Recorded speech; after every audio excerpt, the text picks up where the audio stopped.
And we are live and we are back. Let's go. I'm Cory. I'm Jordan. This is the Cordan Full Effect Podcast, and we are back. Like we never left. We are back like we never left. Episode 30. 30. We have switched again. See, what are these things called?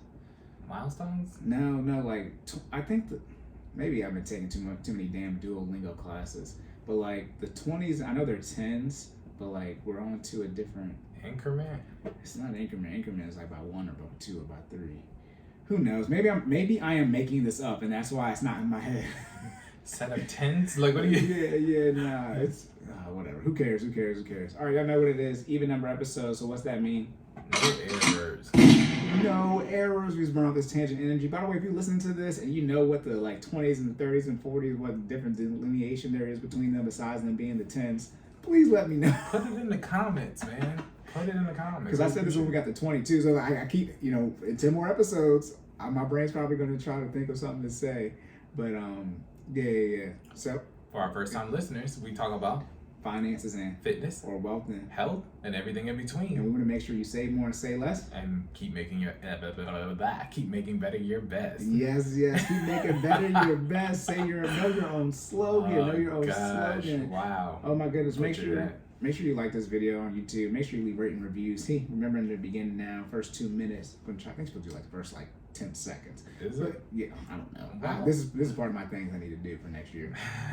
But yeah, please leave us, run our numbers up, etc. But speaking of running numbers up, you might want to run your number, maybe down, because most people are trying to lose weight. Yeah. Jordan, can you help people lose weight? I can help you lose weight. How? With this monthly subscription at FinallyFit.live. $60 gets you a monthly check-in with me. Get you as many Mondays and Wednesday classes that we will offer for that month. All right, as well as weekly challenges.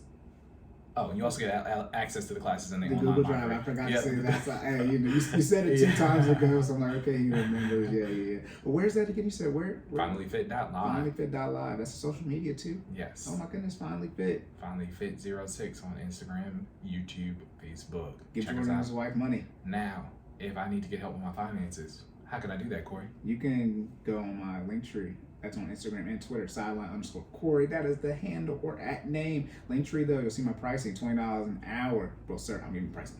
You'll see the services as well as the pricing. $20 an hour, or you can pay $50 for a monthly subscription. I'll give you one 1-hour meeting a week. I've been seeing some other people, no, not, because I'm pro people running up the bag. And some people, they charge 20 times that for one meeting a month across 4 months. I'm like, y'all better hurry up and get in now while these prices lock, because these sub prices, ain't nobody signed no contract. No. So I can just rip everything from other people. But that means you gotta spin a bag to make a bag. Nah, I'm at the point now, as my self-absorbed self, you were talking yesterday about the damn pricing for the mom's collagen protein shake. I just finished the meeting, so that's why my brain was thinking about it. But yeah, I got I don't do like the scare stuff, but I got maybe 3 or more people I take, 4 maybe, before I have to make the prices go up, so I can't just keep helping. Because then I get to a point where I'll run out of time. I try to do everything on Saturday, but obviously everybody can't, meet at the same time. And I don't meet in the beginning of Saturday because we have our investment meeting. Right. So I don't want to do first Saturday I can't meet, but other Saturday I want to get people on a schedule.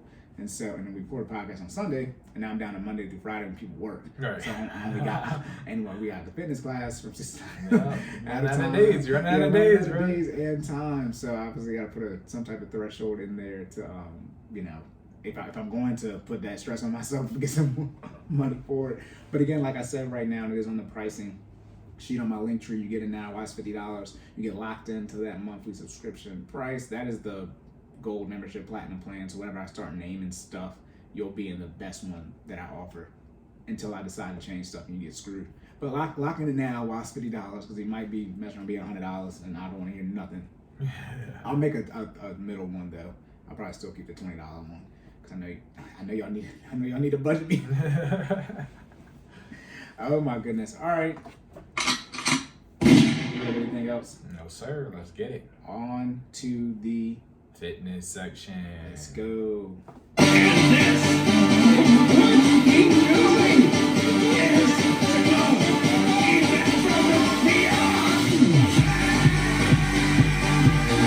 Let's go. All right. Also, too, I've already said this before. We don't know why that one's louder than everything else. It's like at least 2 to 3 times louder than everything else on the soundboard. Yeah, So we have everything on a default volume, but that one we know. Y'all like, dang, Jordan, yes, but no. because it's going further beyond. So let me stop. Yeah. Oh my goodness. All right. It's probably not loud. Goku is just screaming. Like, A lot. A lot. all right. Random interjection. Shout out to Chris Ayers. This is the guy that played Frieza. He passed away. Yes, he did. Yeah, I guess he did. And That's also, It's over 9,000. it's Vegeta at that time. Never mind. Y'all nerds. I'm not even. Nope. I'm not even gonna explain why I played that. If you know, you know. You would know. I'm gonna say it. Vegeta was with running with Frieza still at that time. Cause y'all. I was in school with y'all. You were not in. Y'all had the shirts, man. Yeah. I saw the shirts. Okay. Yeah. I saw the manga. I saw them. Okay. You know how you recognize a fake anime person? If they not Dragon Ball Z or Pokemon. What were you watching? Yeah. In the early 2000s? Please. Dragon Ball Z, Pokemon, Naruto. Those are like, I feel. And I'm sorry, One Piece. Those are. I thought it was a big. Which ones? There's a big 3. You're gonna know. It's it's Sailor Moon, Yu Yu Hakusho. Oh, you talking about the old ones? Okay, Yes. I'm talking about. Yeah. I'm tracking. Yes. 5 o'clock Sailor Moon. 5:30 Yu Yu Hakusho, and then 6 o'clock Dragon Ball Z. That's and then you got Pokemon and Yu-Gi-Oh and Digimon, but Digimon went off. That was it. And Power Rangers, but that's live action. Right. Few of you had access to the Funimation stuff. No. Okay. I was like, I'm like, yo, how you not gonna DB? What were you watching? Then you got Cowboy Bebop and Yuasha, but that's Adult Swim, 11 o'clock at the Courage Cowardly Dog. Y'all, how you gonna not go? And Yasha was the joint. Anyways, yeah, we can go because that's a whole nother episode.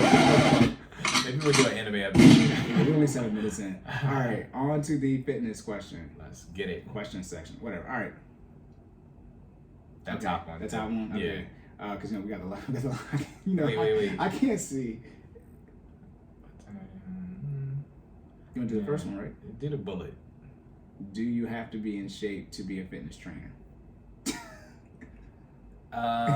Okay. So. Okay. Question: do you have to be? First question: do you have to be in shape to be a fitness trainer? Okay, good question. Again, this is it's our podcast, so it's always my opinion. You gonna like it because you listen to so stop. Entertainment purposes. Right, yeah, entertainment purposes. Oh, that's our disclaimer. We need that button. I keep saying we're gonna put it on there. Yeah, y'all know how y'all know. Oh gosh. Listen to the old episodes. We be saying we're gonna do stuff. Where the guest at? Y'all look. We got a list, but the list is growing. We got a list. Yeah, we're about almost 30 people deep. So that's good. But do you have to be in shape to be a fitness trainer? You should. Okay, I mean that's the bottom line up front. You should. This is a yes or no question. Yes. So I mean, again, so shout out to episode 29. If you heard me talking about leading by example, right? So to be a fitness trainer or to be a leader in anything or a teacher of things, you have to have some sort of experience, right? And fitness, I mean, there's a lot of things. I mean, let me put it this way. There's a lot of things you can get experience in, and nobody can look at you and directly tell whether you've had that experience or not, right? Again, finances, right? You know, you can't look at Cory and tell him that he's a financial genius over here. You know what I'm saying? Like, he'd be crushing shit. Jordan gave me the genius look tag. At that. But from a fitness standpoint, it's pretty obvious, right? And I hate to... I know some of y'all are probably like, man, I don't look like a trainer and I'm a trainer. I'm not coming at y'all sideways. This is my personal opinion. I think you should reflect the results you want people to have. Yes, that you want people to mirror, right? If I'm a client, right, or I'm somebody who's not a client yet, or I aspire to be a client of, if I aspire to start my fitness journey, right, and I'm looking for somebody to train me, right, if I have to choose between someone who looks the part and someone who doesn't, you have a natural inclination to drift towards someone who looks the results that you aspire to be like, right? That's just human nature. That's how that works, right? It's not that you couldn't pick the other person, let's say you sat down and had a conversation with them and, there's things that could transpire with the person who looks the part that will turn you off, right? That person could just be non-receptive to client feedback, right? I've had that happen before, where you got somebody who's so stuck in their ways from being a trainer that you're not listening to what the client is asking for. Remember, trainers' goals are to produce the client's results, right, or what the client wants. So per if you your offerings. Yes. Let me see now. Yes. Per the service that you offer, Yeah, right? yeah. So if you fail to do so, or fail to listen to what the client desires, right, to begin with, that could be something that disparages the client from participating in those services. If not, I'll clean that up next time. Look, Cory might clean it up right now. What are you trying to use? Regard represents being little worth. I don't think. Yeah. Sure. Okay. You mean disencourage? Yeah. Disencourage. Disencourage? Is that a word? That's what I said. I thought it was disparages. No, that's what. Hold on. What'd you say it was? Of little worth? Yeah. Okay. Nah. No, Disencourage is not a word. Look, I'm gonna think of the word later, and then I'll fix it up. Aaron, clean up. Anyway, we out here, man. Right. I said disparages. They're like, no, bro, no, that's not it. It'd be like a disparaging comment. Okay. But not what are you trying to say? So that prevents or that deters. Deters. That's what you're looking for. I knew. Look, we knew it was a D word. Yes. Oh my God. That deters you from. Stupid. That's for us. It is. Hey man, we just throwing out the B word. Yeah. So look at I mentioned them not to go towards. Right. That's why I said disencourage. Yeah. What's the opposite of encourage? Disencourage. You know them English prefixes. Okay, well, so as a trainer, you don't want to deter your client from the results. Right. Oh my Lord. But so bringing it back full circle, do you have to be in shape to be a fitness trainer? You should, right? I think it says something. So I did this. Okay, so certification. I am NASM CPT. Okay, so National Association of Sports Medicine Certified Personal Trainer. There is a section in, at least when I took my test, there was a section in there about basically like client relations, right? And you have 20 seconds to make a good first impression on a new client, right? And guess, okay, communication statistics for it. 85% nonverbal. Thank you. Yeah, I said that in the meeting. Everybody was like, "What?" And I was like, "Yeah," and that's why we have all these communication. Right. Let me stop. Anyways, we're gonna come back. It's well known. Everybody says it, so it's all good. It's not a new idea. But it's 85% nonverbal, right? So again, 20 seconds to make a first impression, 85% of it's nonverbal. What do you think they're looking at? Especially when we're talking about fitness, right? They're looking to see, do you look like you are practicing what you're preaching, right? So I do think you should be in shape to be a fitness trainer. Now, this is my disclaimer. There are people who are in shape and don't necessarily look what we probably deem in our head as the ideal fitness trainer look, right? There are people, I personally participated, and this was a while back, this was before I started training myself, but I personally participated in classes where the person giving the instruction was in shape, but they were still technically probably a little overweight according to the BMI for their size, right? So, they had a little bit more weight on the midsection region, but for this class, they were able to do everything that they were instructing us to do, and they were able to demonstrate, and they were not out of breath when they were doing so. So it could have just been that they became a trainer while still undergoing. Thank you. Oh, Jesus, man. Let's go back to the third, fourth grade type words. Let's not put that pressure on us. While they're still going through their fitness journey. While they're still going through their fitness journey, right? So they were instructing the class. But that being said, again, 20 seconds to make that impression on your client. I do think that you should be in shape to be able to attract, more clients and be able to demonstrate that you do practice what you preach, right? Mm-hmm. And shape can look like a lot of things, right? It doesn't necessarily have to be, if you're offering a service that promotes bulking up and, muscular growth, I think you should be muscular, right? You should not necessarily a bodybuilder, but unless you're offering a service that reflects bodybuilding, you know what I mean? But I do think if you're promoting, just natural healthy weight loss or muscle gain, you should be muscular, right? You should be lean, you should be muscular. If you're promoting more cardio or like distance running or like hit related activities, it's okay to have a more lean, slender build. If you're teaching, folks how to run or how to be how to complete long distance, it's okay to have a slender build, right? Marathon runners and do not look like bodybuilders, and that is okay, right? But you should look like the type of trainer for the services that you're promoting for your clientele, right? So I guess when it says should you be in shape, yes, you should be in shape to the degree of the services that you're promoting for those clients. Yeah. Also, too, for the nonverbal, that's verbal as in here we go, verbiage. But it is strictly off the words you're using, so your tone is included in that 85%. Okay? All your relationship people should know that. Yeah. Just the speed at which you talk, how you put the words together. So I'll be like, man, you stupid. And like, and then like, y'all know slang too. Dummy was at DC. Is that no? It's Baltimore. Dummy, right? Dummy is a positive connotation in Baltimore. It is.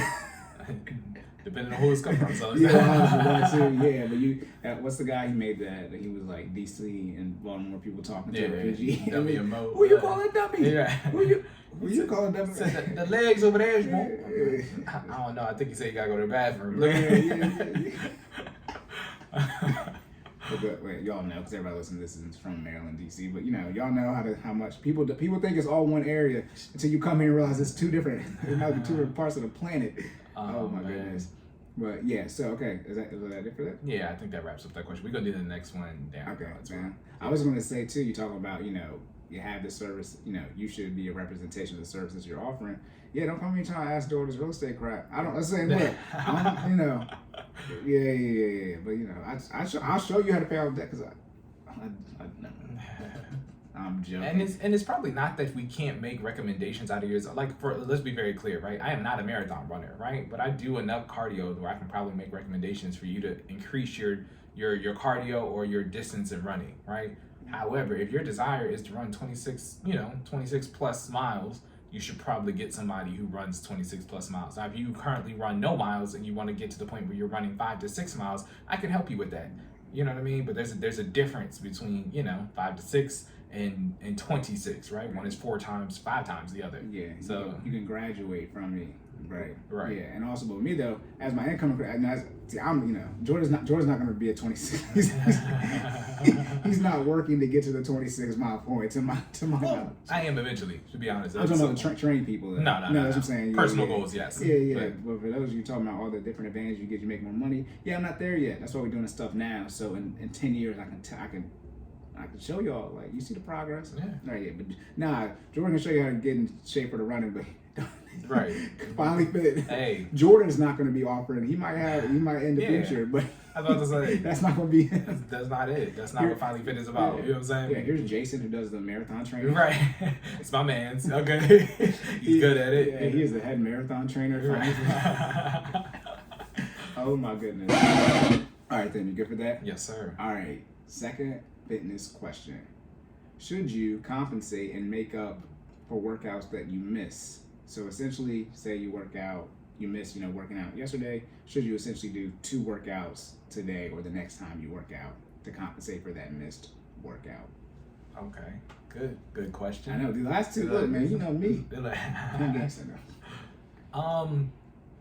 I think there's 2. It's like an answer, but then there's like a sub bullet for an exception, right? So okay, should you compensate and make up workouts when you miss them within a given structure, right, or given scenario?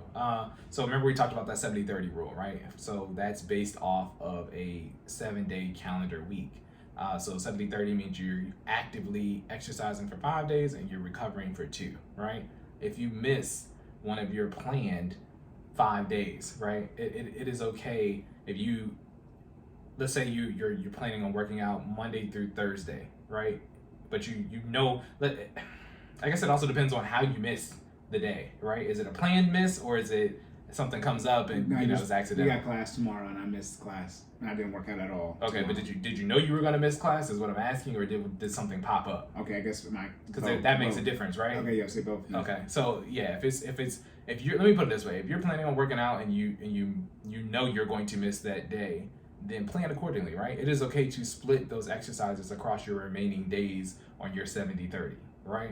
And that's if you miss a workout. That's why I said the context of the situation makes a difference, right?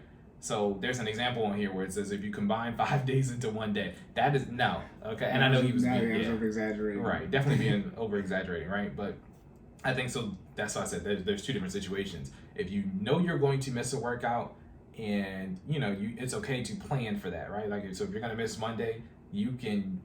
Again, shout out to FinallyFit, the way we set it up, you can access that online virtual library. You can always do Monday's workout on Tuesday, because usually for the challenges, Tuesday's workout is some type of core. I probably encourage you to do whatever the monthly challenge is. That's usually some form of cardio with the core workout that comes on Tuesday. So you can probably combine Monday's workout with Tuesday's workout, right? You can do the HIIT workout that we're going to do on Monday, maybe in the morning, you know what I mean? And then later on that evening, you can do your core workout, which would have been the actual Tuesday workout, right? So that is okay. I think it also depends on what your structure is and what you're missing, right? If you're somebody who's doing strength training, right, in particular, strength training days are hard to make up for, especially if you're into like powerlifting or you're doing heavy weight, because you can only lift so much weight at one time. Does that make sense? For instance, let's say I do split workouts, right? So split being, again, if you've been listening, you should know what split workouts are. But for those who don't, for our first time listeners, split workouts means you target a major muscle group each time you work out, right? So I might do chest on Monday, legs on Tuesday, back on Wednesday, shoulders on Thursday, rest Friday, full body Saturday, right? If you are going to do chest, or let's say you were going to do chest, but you missed chest and today's shoulders, right? Those two muscle groups are very tightly intercoupled, right? Meaning, like, chances are if you're doing some chest exercises, you're probably working some fragment of your shoulders, right? If you're doing your shoulders, you're probably working some fragment of your chest, right? So I don't want to say it's impossible, but you're not going to be at 100% like you would have if you would have done a separate chest day and a separate shoulder day if you were to combine them together, right? You can't. I don't want to say you can't. It'd be extremely strenuous to combine your full chest day and your full shoulder day into one workout. You know what I mean? Again, especially if you're powerlifting or you're pushing for a stronger build, meaning you're doing probably less reps but higher weight. If I got 3 plates on the bench for my bench press, you know what I mean, and then I got to do my flat bench, my incline bench, my decline bench, you know what I mean, on the same day, and then I try to go do shoulder press immediately following after that, and I'm trying to go heavy on shoulder press too. You just did 3, you know what I mean, low reps, high weight chest exercises, and then are going to try to accelerate or push yourself on shoulders. You're probably not going to max out those or hit all those repetitions on shoulders after you've done an entire chest day. So from that aspect, it is not okay to combine or compensate for those that missed day, right? So that's strength training. Now, if you were to do a combination of the two, like let's say I put my shoulder and my chest day together, but I don't do all the chest exercises, and I don't do all the shoulder exercises. You mix and match, right? Then you're more than likely to hit.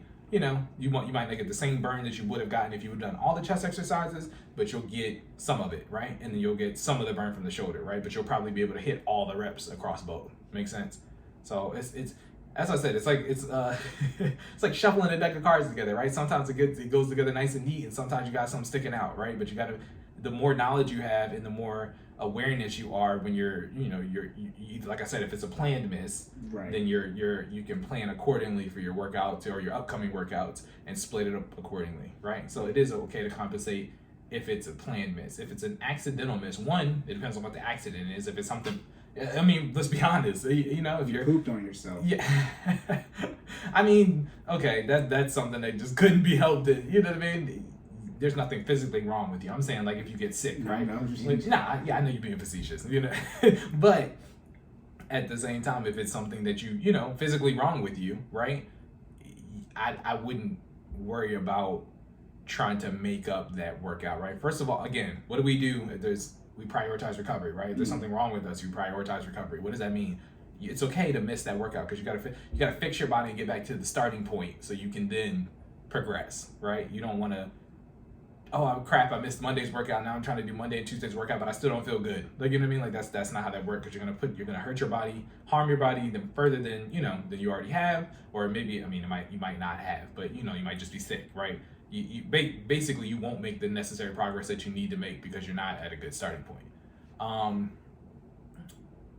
Sorry, I just completely drew a blank. You're not just talking about rest and recovery? Yes, thank you. Rest and recovery. So make sure you prioritize recovery if it is an accidental miss. If it is some type of something physically wrong with you and it's an accidental miss. Why does it do this? That is lies. That's really started. You're behind the CPM part right here. We're on. It's Okay, you ready? I'm just gonna start back up. okay. All right, y'all. You know how the computer just break. All right, so Jordan's talking about accidental miss. Yeah. So if it's an accidental miss, you can still. If it's an accidental miss and something physically occurred, prioritize recovery and make sure you attack that first. If it's an accidental miss and just something happened that day, you just didn't have enough time, you had to go pick up your kids, because stuff happens, life happens, right? You can then try to spread that that exercise across the remaining exercises. You can try to spread that workout across the remaining workouts for the week with respect to your 70-30, right? Mm-hmm. So again, for our specific, so I always got to talk about the Fit Fam. Shout out to FinallyFit. Hey, FinallyFit that live. Hey, we do a lot more HIIT workouts. So lately we've been kind of doing a mixture of HIIT and strength training. Mm-hmm. But again, our version of strength training isn't necessarily powerlifting. So it is something that could be merged into another day, right? We're not lifting heavy, right? I think the heaviest we've got on there is, we've gone dumbbells, maybe 2 dumbbells, you might do 30, 40 pounds at one time, right? So it's not an egregious amount of weight, but we are lifting. Yeah, we don't have a bar. We don't have a bar now. Yeah, no barbells, right? So only dumbbells. So we're good in that regard, right?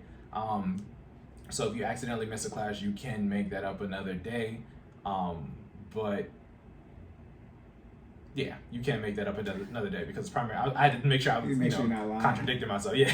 The lie. There you go. There it is. I was like, wait, what have I said before? Right. Yeah, because we're HIIT and with a splash of strength training, no powerlifting. So yes, it is okay to make that up another day.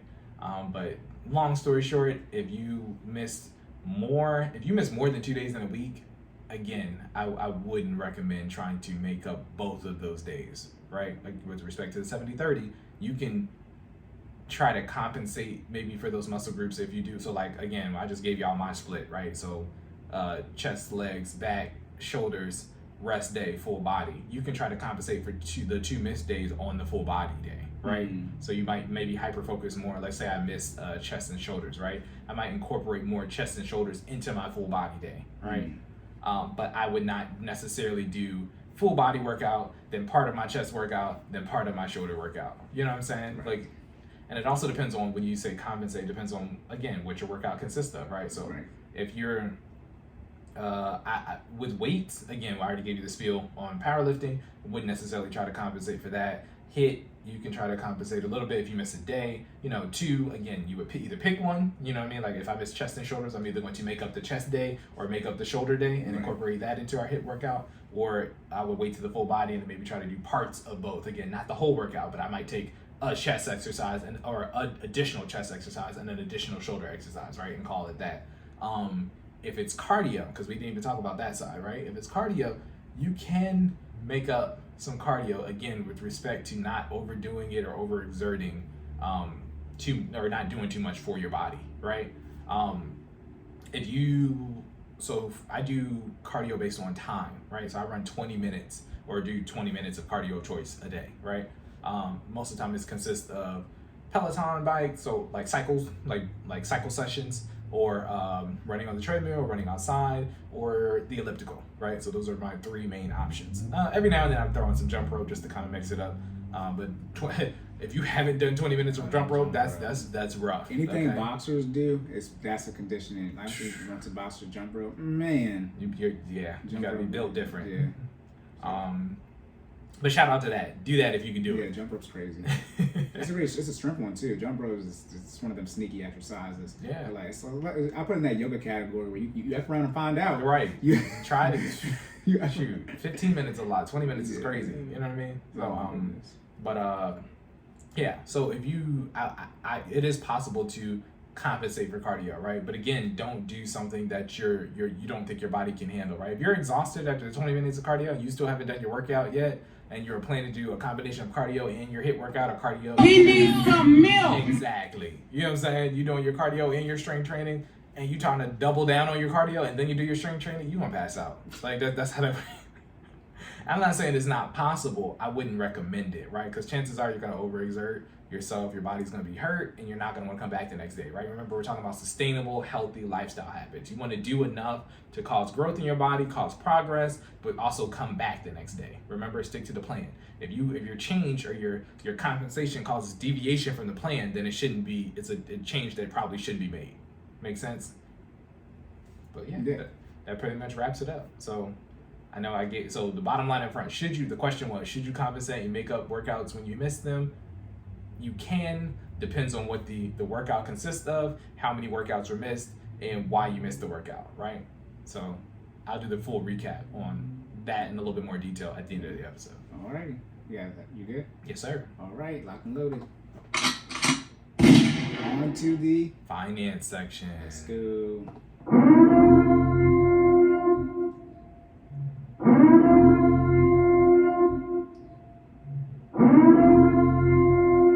I'm just laughing. I gotta do a better job grooming these questions before I am all live, bro. You know. I was gonna say, what is this? All right. take a stab at it if you want to. Okay. Because I know what it says. All right. Okay. I gotta bring it closer, y'all, because I'm blind. That's the first thing. It says. It's a summation. That's the first thing I can tell. There's no question marks in here, but it's a question. So it's $600 over 10K inflow outflow proposed change compared to the $600 Cash App change for businesses and how to prepare for both. And then you want me to read the parentheses? I don't know. Let me see what it says. Oh no, you cannot read that. Okay, don't. Yeah, you cannot read that one. All right. Then it's hyperlink after that, right? Okay, yeah. Do we click that? No, I got okay, that. That's what's up. All right. Yeah, we're good. Cool. All right, yeah. So did y'all get that? You want me to read it again? Okay. Corey's going to interpret what that means. Yeah. I got to do it. Don't worry, bro. I got you next episode. Next episode, anyways. Look, my fitness questions, you can just read them. Look at the funny thing is, a lot of the recent fitness questions, they're my questions. So I'm showing the capability where I can do it. That shows I care more about making sure that you know, for your questions, but like, you know, they're mine. So you know what I mean? Like, all right. So I'll help clean up. So what I'll do next time is I'll help prep more for the finance questions since I'm asking them, right? You're good. Okay. I should have cleaned this up. This one was confusing when I was like, it's okay. Who cares? Because I probably would have tried to clean this up and just put what question mark? Yeah. Come in there, question mark. Leave a comment on it. All right, boom. So like I said, so either 28 or 27. I think 28 because we talked about the billionaire stuff on there. But try to give you guys more like what's going on in the world right now from a financial, economic, political standpoint, what we see going on. So this question, a lot of you are seeing the $600 issue going on with the Cash App, and as far as do we have to track it, all this type of stuff. And so the one issue with that is that now it's a third issue because we did this earlier, it'd be two. But the first issue is that there's another $600 situation from a Cash App standpoint. The $600 Cash App or PayPal is called third-party services, and I'll get into the actual technical definitions in a little bit. But those are with third-party services. And what you're hearing now for, I think it's infrastructure bill, because they passed infrastructure. This should be in the budget. Is that that is for your personal account, right? You just go out to eat or something like that, and somebody just pays and you give them money. However, another $600, or the first one, should I say, not another one, $600 bill, was stuffed in the last stimulus check that we got earlier this year. That is for businesses. That has already been passed, right? That particular law, that bill, and it'll be into effect, January 1st, 2022. So that's already done. If you got a business and it used to be over $20,000 or 200 transactions, that's when these third-party services were required by law. Okay, we're getting real legal on this one. Required by law to send you like a 1099 or whatever document they had to send you. Now that has been decreased to straight up $600. Mm-hmm. Okay, now this is for businesses. Y'all be complaining about the billionaires not paying their taxes. I really don't care. Y'all need.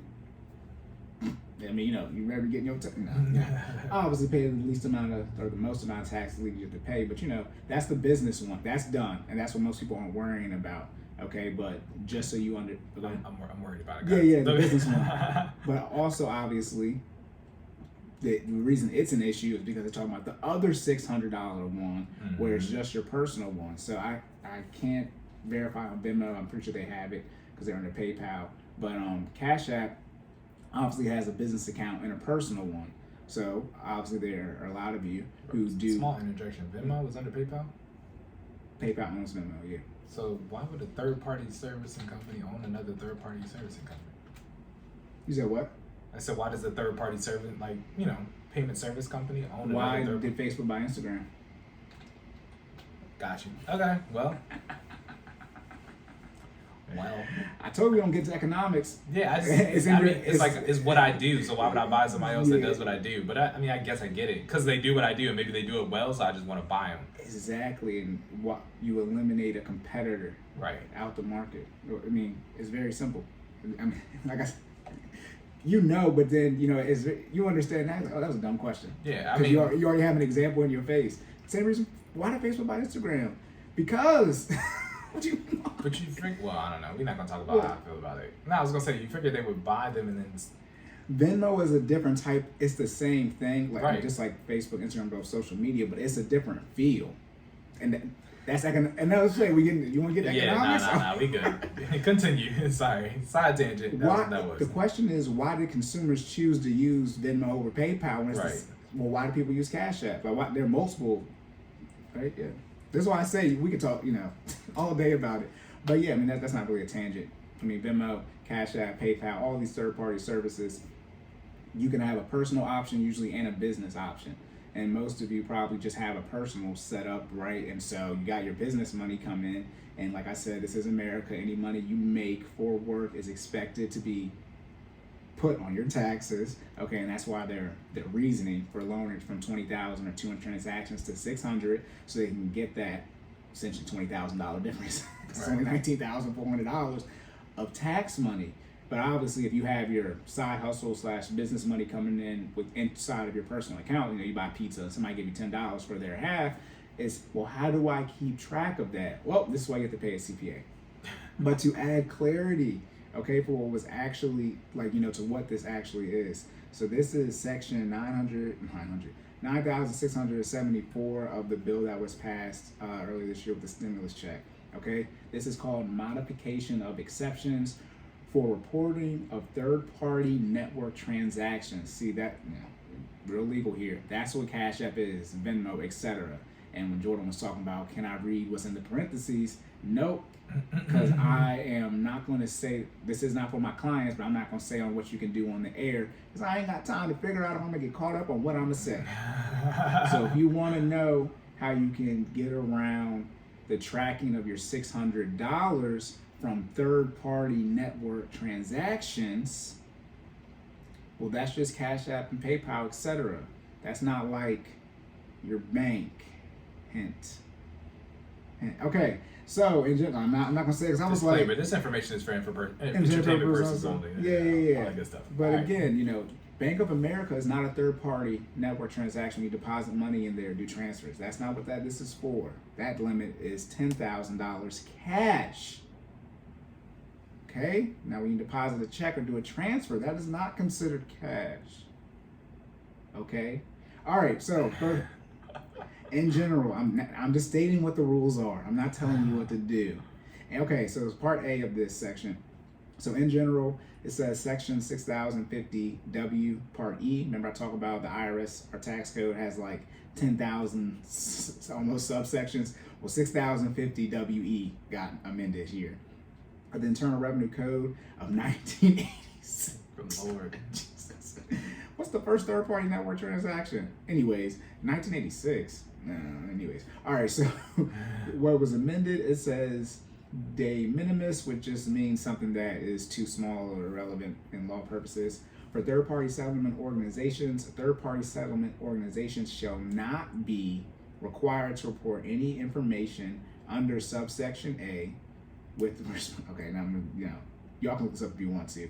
But with respect to third-party network transactions of any participating payee, if the amount which would otherwise be reported under subsection A, part 2, with respect to such transactions does not exceed $600. That's the actual law. A lot of you like, what the hell? What does that mean, Cory? Right. Don't worry, I got 2 more parts. Then part B, okay? Clarification that reporting is not required on transactions which are not for goods or services. So transactions which are not for goods and services. All right, so that's essentially you working. Okay, that's the current law. Like I said, was passed with the last stimulus check earlier this year. That will be in effect on January 1st, 2022. Okay, so that means if it's for your personal stuff, you do not have to put it on your taxes, which is, you know, what everybody's complaining about with this new one, which is essentially covering that loophole for this one. Okay, that's 2 different things. Then part C says that this will take in effect, you know, December 31st, anything after December 31st, 2021, which is January 1st, 2022. Now, like I said, section 6050 WE, right? And that's what it says. We're saying in respect to part A of this one. Jesus, I mean, like, come on, bro. Like, who knows this stuff? Okay? So part A is each payment settlement entity shall make a return for each calendar year set forth. Okay? And then part 2, the gross amount of the reportable payment transactions with respect to each such participating payee. Such returns shall be made at such time and in such form and manner as the Secretary may require by regulations. That's got to be the Secretary of Treasury, because remember, what did I say about the IRS? It is a subset of the Treasury, okay? So it means the boss of the IRS would be the Secretary of Treasury, okay? Remember these, I mean, you know, you don't want to do the business stuff, you got to, you know, so these things you got to know. So essentially this is saying... This is why y'all just pay Cory money. Let's be clear, this is just like one thing. You know what I mean? Exactly. Okay, so the law that has already been passed. So for those of you, though, who have a business account, okay, but you're taking personal, you know, somebody give you $10 for their pizza on your business account, that's going to be incorporated now into your $600 limit. Now, obviously, if things, you know, get crossed over, you can notate it, but you, right, ignorance of the law is an excuse, whatever that phrase is, right? You have to notate that, so that they have to be told that this $10 or $20 for whatever wasn't for something for business purposes under your business account. Remember, that's not their job, that's on you, in all honesty. Okay, that's what's already passed. So now, the $600 one, like I said, that's for personal accounts. That's what we're trying to stuff into the $3.5 trillion budget, I believe. Okay, and also I was talking about how far do they push it back? They push it back to December for our budget. So that's got to be coming up in the next couple of weeks, unless they push it back again. Okay, but so that $600 one, right? This is why when stuff isn't passed, it's like, okay, you know, I can't really give y'all information. They have now changed that from $600, changed meaning a proposal. This has not been passed yet, to be very clear. They have changed it from $600, just like that Cash App issue, which has already been passed from a business standpoint, to $10,000 of inflow or outflow inside of your bank account. Okay? Now, for those of y'all, and by the way, inflow, outflow, that's total, not a net. Okay, so for those of you who, what is it? It's a SAR, Suspicious Activity Report, or CTR, current, anyways, banking stuff. The $10,000 cash limit, okay? $10,000 cash limit, where if it's $10,000 in a penny, the bank has to notify the IRS. That's inflow or outgo, or combined. So if you do a $5,000 deposit and $5,000 withdrawal and a penny for one of those, they have to, it's not one transaction, it's total for the day. So that's how this inflow and outflow is going to work as well. But it's for the whole year going in and out of your bank account, not like a month or a week or a day, for an entire year. So it means if you make over $10,000, which means you're not in poverty, they're trying to make it so your bank has to notify them, the IRS. Now, for those of you who know, like, what really goes on, they already know. Let's be clear, they already know. Okay, I mean, remember, the Fed prints the money, it's their money, then they send it to the banks. So I mean, they already know. I mean, whose internet is this? The government's. But from a transparency standpoint, they're looking at changing it to $10,000 instead. This is worse. This is way worse. Now, how do you get around this? I know how to get around the $600 issue. You can't do this one, because they talk about tracking Yeah. You cannot have a bank account. That's the only way to get around this one. But so if that $10,000 change occurs, not the $600 one, good luck. Because I'm assuming that's all transfers. So right? all of us, everything. They said, in past year, but it's supposed to be everything, inflow and outflow. Now, if it's not, hopefully it's not, if it's transfer, that's just too much. Wire transfer has nothing to do, and transfer side bank account. But it's supposed to be, ACH, which is your direct deposit, and then obviously cash as well, and checks. Transfers would be redundant counting. I do. Well, so example, right? So my wife and I manage our finances together, but we have 2 separate bank accounts, and I do ACH transfers for from my account to her account. That would be redundant, right? Right, because you got $500 and they track yours, but if you just send it to her, that's not $1,000. That's still $500. As far as when you're adding up the total, right? It's supposed to be a 1-to-1 match. It's not $500 new dollars. Gotcha. Yeah, which goes back to if you put it in the bank account, how you get around the $600 one. Transfers don't get tracked because they've if they needed to track, they've already would have tracked it. That's why there's no limits on transfers. They have a $99,000 cap. Right. But outside, that's why wires have no limit, all that type of stuff. Because when you're transferring a transfer, for those who don't know, a transfer does not exist. A transfer is the grandfather or father of cryptocurrency. A transfer is a withdrawal and then a deposit. Those are the 2 things that exist. Just like multiplication and division, they don't exist. It's just quicker ways to do addition and subtraction. When you do a transfer or a wire, you're withdrawing money from your account. That's what you'll see, which is called, it's probably different, but a from account and then a to account. So what account are we withdrawing from and what account are we depositing to? That's what transfers and wires are. They just obviously computers, automation. So it's not the base unit, basically. Yeah, a transfer is a withdrawal and a deposit. Yeah, that's exactly what it is. It's the same. That's what the computer does. Okay. You remember we in outside when we had to do that multiplication thing, and it literally is just registers. Like see how that the calculator is literally not multiplying at all. It's just doing addition. It's set number of times. Yeah, set number of times. Yeah, and that's what transfers are. So you have that $10,000. If that comes into play, I have no help as of now. I'm not a CPA. I will have to wait till they drop it. Also, too, with all of this stuff, even the one that's already been passed for the business one, if you have a business right now, like I said, they changed it to $600. So that's everyone. Also, too, by the way, this is obviously not the tax for the rich. They say they're trying to $600 is everyone, y'all. $10,000 is everyone. They're not. Yeah. All right, come on now. We talked about this in episode 29 or 28 about what they actually be doing and who it impacts. But who's picking these numbers? That's what I'm trying to figure out. The people we voted in. The people we voted in. $10,000. That's the number. That's the one for the 1%. What the hell? Nah, yeah. It's it'll be interesting. But remember. Even though it will be in effect next year, it's not to your next tax situation. Okay, so you have time to get this stuff figured out. But most of you are probably making that's $50 a month is $600 in a year. Most of you are probably going to get hit by that. So have your stuff in order now. Start budgeting. If you haven't, you should already. First 2 things: lawyer and CPA, right, for your business people. If you're trying to scale it, but start preparing for it now. Start working with a CPA now and how you can actually handle that. Because when it comes into effect, that's probably gonna be it. Now, let me be clear as well. So I was saying change the verbiage. Now you're gonna owe taxes. You just gotta put it on there. It's 2 different things. Okay, so obviously you have deductions, credits. It's not saying that you're gonna owe, right? Obviously there's a net, all the crap that you do with taxes from that standpoint. Yep. And then the personal one. So if the personal one comes into, let's be clear, they do this $600 in the personal one. Everybody gotta get up out of there. But if they do, I stand by what I said about the billionaires and the tax on capital unrealized gains. Yeah. This one gets passed too. $600 is one. It's not no money at all for a year. Some people are like a day or something. Like no, a year total. That's $50 a month, y'all. 50 times. That's everybody. What's 50 times 12?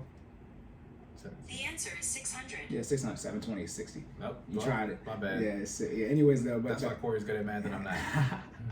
No, but what's it called? Yeah, if they do the personal one, let's say they change it from the $10,000 outflow, because that $10,000 inflow outflow is for the personal, I guess, adjustment they decide to make.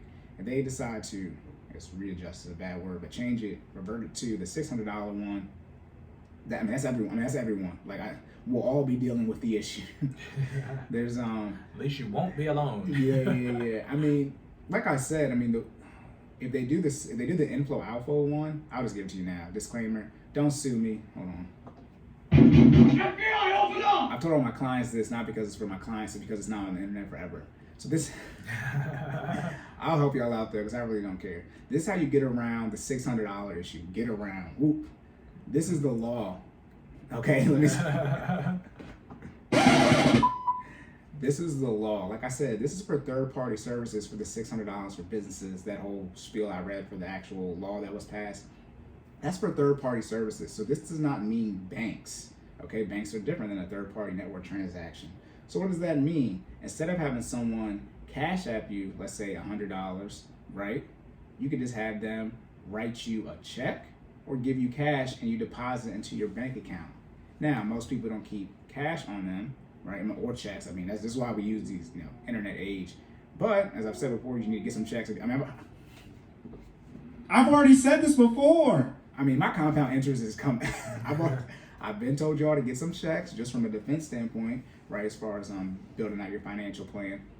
But if you have checks, the checks are already tracked. That's what that MICR line is for at the very bottom. Okay, so they're already tracking that. So I'm not worried about that. But also too, they just put check in the bank account. Now the issue with checks is what? Do you know what the real reason why people use third-party services now versus the checks? Convenience. Okay, but actually a technical reason. No. Not convenience. So the issue with checks is what? You have to wait for the check to clear. And if a check doesn't clear or there's a bounce check, guess what happens? Your account gets penalized for that. If they'll have a bounce check fee, and if it gets drawn negative, you go deal with a negative fee, and then anything that comes along with that. However, with these third-party services, when that money hits your Cash App or a PayPal or Venmo account, you can use that money right away. Right. They're already verifying it on their end, and if it doesn't come through, then you wouldn't get the money. So you do lose that convenience, as you said, where the verification of the funds is occurring faster. Now checks clear 2 to 3 days. Like I said, the issue is y'all broke, y'all ain't got no money. But however, most of you can wait the 2 to 3 days, and most people are gonna clear your checks within a day. So be there the next day, which you kind of gotta wait for anyway for Cash App. But then again, what do? Y'all get the card so you can use the money right away. Like I said, why do you have a Cash App card? Just because you don't got enough. I've already said this before. Now we get into banking and stuff. Now I'm telling you what I know. But yeah, you can get checks written to you. I'm definitely not gonna say that part. They can write checks to you. Okay. I was gonna tell you what they can put in the memo line, but no. Now, however, again, this is not so that you avoid the taxes. This is so that you avoid the third-party network transaction tracking. Two different things here. You're still supposed to put this on your taxes, which I'm gonna tell you to do. Okay, IRS. All right, I'm still gonna tell you to put this on your taxes. But as far as having to keep up whether or not, the pizza refund money is in here and all this type of stuff, just run it through your business account, or, you have a sub-club account that is designated for your business and business expenses, and then you're good to go. You will bypass. This is what CPAs do. This is why I talk about tax fraud. If you want to get around this, do not create a third-party network transaction. Create a bank transaction, deal with those bank rules. So for review, guys, okay? Because I know y'all like, oh man, I can just move money between my bank accounts using Zelle. No. What is Zelle, guys? Zelle the best one. They put that money straight into your account, right? But that's why I was like, people are like, oh no, I don't need checks. I can just do it. No, Zelle is a third party. Just because he didn't mention it before doesn't mean it is not a third party network transaction. Yeah. Cash, checks. Yes. Okay. Into a bank. Yes. A bank, an actual bank. Okay. Bank of America, Wells Fargo, Navy Federal Credit Union, Allied Bank, all the banks out there, all the small ones, TD Bank, anybody. That is not part of this amendment to the tax code, because it's not a third party network transaction. And so now you're probably saying, well, Corey, what are the bank what are the bank rules that I'm now gonna have to deal with? Because obviously, loopholes, they're gonna protect themselves. For cash, cash is a $10,000 and a penny one that I already said. Now, there is something called an SR, which is Suspicious Activity Report, and a CTR, Currency Transaction Report. They have a dollar amount attached to them, but it can be varied per the financial institution. The $10,000 and a penny limit, that's all financial institutions. That they got to do that. Usually something pops up on the system to where they can't even complete your transaction, where it says, hey, 10,000 a penny, fill this out. Yeah. The SAR and currency transaction report, that's obviously for when bad guys, well, I know it's going to be 10,000 a penny. So they do a whole bunch of roughly 2 to 7,000, they stay in that lower range where they're underneath the threshold. But you see a lot of cash transactions for that, or even transfer transactions as far as ACH is going in and out of the account. Now for checks, shout out to Leonardo DiCaprio and Catch Me If You Can. That's a real movie. That's the guy who's doing all the check fraud. Thankfully to him, all that stuff is tracked. All that stuff is tracked now. So you don't really got to worry about it from a check standpoint. Remember, a check is different from cash. Just like a third-party network transaction or service is different from an actual bank. Okay, but checks, they're not worried about the checks. Checks have any limit. They can, I can't remember the technical term, but they can, if the check bounces or they don't think it's good, they can push they can remove the funds or whatever, because all checks are subject to verification. Unlike cash, where the teller verified that once they accept it, it's good to go. Right. Because usually they put it in the drawer of the vault and they can't verify which bills you gave them. But for checks, they got the person, the payee, the maker, all that type of stuff. So yeah, that would be and by the way, that's what people used to do. For those y'all, what I'm saying, I'm telling you to go back to the olden days. That's what they call about checkbook balancing. That's what that was. So yeah, checks will be the easiest way to not have to deal with third-party network transactions, because you wouldn't be creating one. Mm-hmm. But now you have to deal with the fact that these checks need to clear. And I don't know what you want me to say. Also, too, the people who write those checks, remember, they got to keep that money in the account. I said this before. Jesus. I've already said this before. I said this on the banking episode. Remember, personal checks are good for 6 months. So that person who pays you has to keep that money in the you have 6. You get to just do what you want with it for 179 days. And so if you're writing checks, don't be that person. Yeah. That's disrespectful. If you're right, like for my barber, I pay my barber on Cash App now. My dad still writes him a check. That's what it's new. Obviously, Right. Doing my barber my whole life. So yeah, that's what you're dealing with. That IRS, leave me alone. That check. Still, Really? still. No cash. No, it's a check. Nah, yeah, Is that? yeah. Yeah, he's smooth. Yes, I feel like your dad wears a fedora. No. No. I wish my dad. my dad. You think he get dressed in the dark, because he'll come out and be like, Dad, that don't match as good as you think it match. No, my dad, he got the transition glass. My dad be looking like Fox McCloud's dad, which is Fox. Nerds, but his dad had the shades on. Right. My dad got the transition glasses, and he be looking like Fox. He look like Fox McCloud. When my dad, obviously we all have to help him. My mom makes sure he look right. Shout out to my dad, obviously. Word to my dad. Hey. But yep, that's it. Run that back. You have to reach out to me. I'm not, I took my risk with that. If y'all saying, well, Cory, how do I handle? All right, look, I'm not putting everything on the internet, because I ain't got time to go to jail for y'all. Okay. FBI, open up! All right, that's it. Locked and loaded. Wrap up this section. I did a lot less talking in that section, a lot more listening, because I'm learning this information just this is live, me taking it in, right? So I had to take that in. That was good stuff. Wrap up for the fitness section. The question was, the questions were, first question, do you have to be in shape to be a fitness trainer? The short answer, yes. You should look the part for the services that you're offering, okay? Whether that be muscle gain, whether that be long distance cardio, or whether that be something in between, okay? You should look the part for the services that are being offered. It's not that you can't gain clientele if you don't, you're just more likely to if you do. 20 seconds to make a first impression. 85% communication is nonverbal. You're welcome. Second question, should you compensate and make up workouts when you miss them? Depends. This was a kind of a convoluted answer, so go back and listen to the episode, but for more details. But it depends on what did I say? I think it depends on how many workouts you missed, whether it was planned or unplanned. And how much you're going to compensate. Yes, and how much you're going to compensate, and what the workout consists of. I think I said that in the first one, but if I didn't, what the workout consists of, whether it's strength training, HIIT, cardio, something in between. All right. Yep. So check that out. Yep. And then wrap up for the finance stuff. Again, $600 for businesses. Cash App, third-party network transactions, Cash App, PayPal, Venmo. So there's a whole bunch of them. So Again, I don't know which. If it's not a bank, Right. if it's not a bank, okay, and you can send money, that's $600 for businesses. That has already been passed. The $600 ones you've been hearing in the news, that's for personal transactions. However, that has not been passed yet. It looks like they're going to try to change that to instead $10,000 of inflow outflow inside of your bank account. Now they switched from bank account from a third. Remember, the original one was $600 network, third party services. Now they're doing $10,000 inflow outflow in your bank account. That essentially means if you are not in poverty, you make more than $10,000 a year.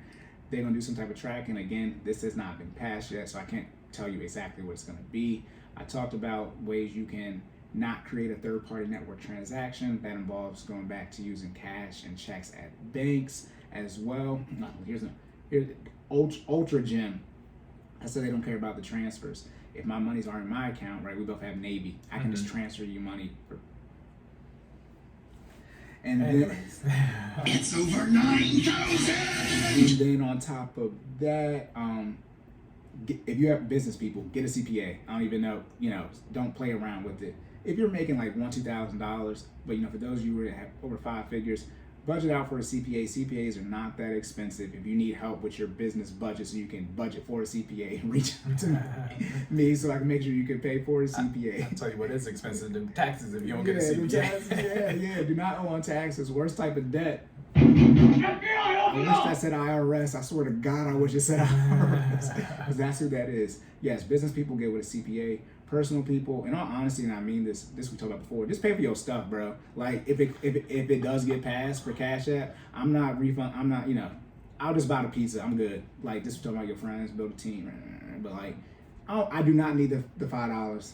Like I'll be okay. If y'all going out to where every time y'all go out, somebody's paying for one thing. I know people deal with the rent issue, utilities. I know that's the way they do it. Again, checks. Again, transfers as well. Obviously, if you're not the same bank, you cannot do a transfer. If you are, again, like this, I'm trying to help you because just the student loans about to start back up, and y'all gonna be in for it. Yeah, I answered a student loan question on Facebook the other day. You would have been proud. What was it? We got to wrap up. Tangent. Yes. All right, what was it? Tangent energy. So I had a friend that asked, she got more money back than what was expected from her loan reimbursement or something like that. Or no, I'm sorry, from her school. I apologize. And she wanted to know what she should do with it. She was like, basically she never got a refund check before. From like the school tuition type stuff you always have to get, yeah. And she was like, I know we're not gaining any interest right now, so what should I do with the money? And I was like, you still owe them money, so pay them.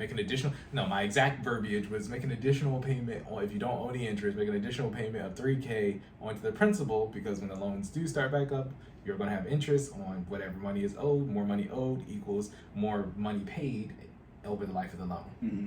Yes. Yeah. Look, but the refund checks are a scam. Yeah. Why we all this debt? Like I got thousands of dollars refunded. Then now I owe them thousands. Why don't you keep this? Logically, it just never made sense to me. That's a refund of money that's not yours. Like the refund check going to the wrong person. Send it back to the loan service provider. The lies. I didn't think about that. You're right. You're getting a refund on a loan. Yeah, it's not my money. Send it back to Navient or Sally Mae or whoever else gave it to you. Like that's a great point. All right, you have anything else? Nah, man. But for what? Okay. First, make sure y'all like. Oh yeah, we said it. Share, subscribe, all of that. We need rating reviews in the comment section on this video. All right, we appreciate y'all, man. Keep listening, but definitely share us with your friends. Tell your friends to tell a friend, and they can bring their friends, and then we can all be friends. So let me stop. But definitely check us out. But if I need help with my finances, because that was a lot of knowledge right there. If I need help with my finances, Corey, who can I call? I don't know who you can call. But who can I contact? He said, "Don't call me." But that's you talking about trying to get the Jordan package. Okay. $100. That would be expensive.